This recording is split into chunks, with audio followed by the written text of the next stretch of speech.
রাখিত্রী কিচেনে আপনাদের স্বাগতম। আজ আমি রুই মাছের পাতলা ঝোল করব। রুই মাছটা কেটে ভালো করে ধুয়ে নিয়ে চলে এসেছি উনুনের কাছে। এর ভাজার জন্য মশলাটা সব দিয়ে দেব। মাছে লবণ, হলদে গুঁড়ো ভালো করে মেখে নেব। কড়াইটা খুব ভালো করে গরম করে নিয়েছি। এবার তেলটা দিয়ে দেব। এর মাছগুলো দিয়ে দেব।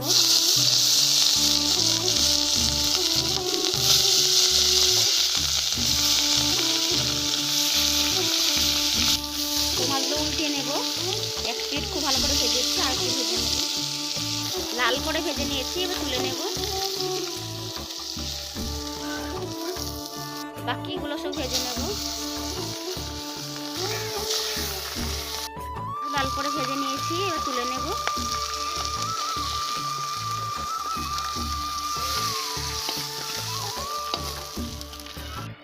একই তেলেই মাছ ভাজার তেল বেরিয়েছে, পেঁয়াজগুলো দিয়ে দেব। একটু তেল লাগবে, দিয়ে দেব। লাল করে ভেজে নেব। পেঁয়াজটা খুব লাল করে ভেজে নিয়েছি। এবার একে একে মশলাগুলো দিয়ে দেব। লবণ, হলদে গুঁড়ো, লঙ্কা গুঁড়ো, জিরে গুঁড়ো, আদা, রসুন, পেঁয়াজ কাঁচা জিরে একসঙ্গে বেটে নিয়েছি, দিয়ে দিলাম। ভালো করে কষে নেব মশলাটা খুব ভালো করে কষে নিয়েছি। মশলার গা দিয়ে তেল কষে গিয়েছে।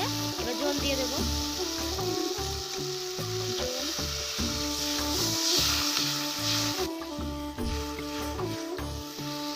এর মাছগুলো দিয়ে দেব।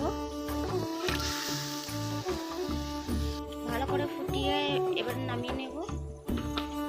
মাছটা খুব ভালো করে ফুটিয়ে নিয়েছি। এবার আমি গরম মশলা আর মহরি গুঁড়ো করে নিয়েছি, দিয়ে দেব। এবার নামিয়ে নেব।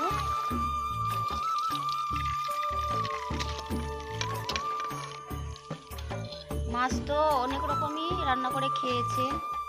টমেটো করে দিয়ে, কেউ কালিয়া করে, অনেক কিছু দিয়ে একদিন গরম মশলা আর মহরি দিয়ে রান্না করে খেয়ে দেখবেন, অনেক টেস্ট হবে। আমার ভিডিওটা দেখার জন্য অনেক ধন্যবাদ। যদি ফেসবুক থেকে দেখে থাকেন আমার পেজটা ফলো করবেন, আর যদি ইউটিউব থেকে দেখে থাকেন আমার চ্যানেলটা লাইক, শেয়ার, কমেন্ট করবেন। ধন্যবাদ।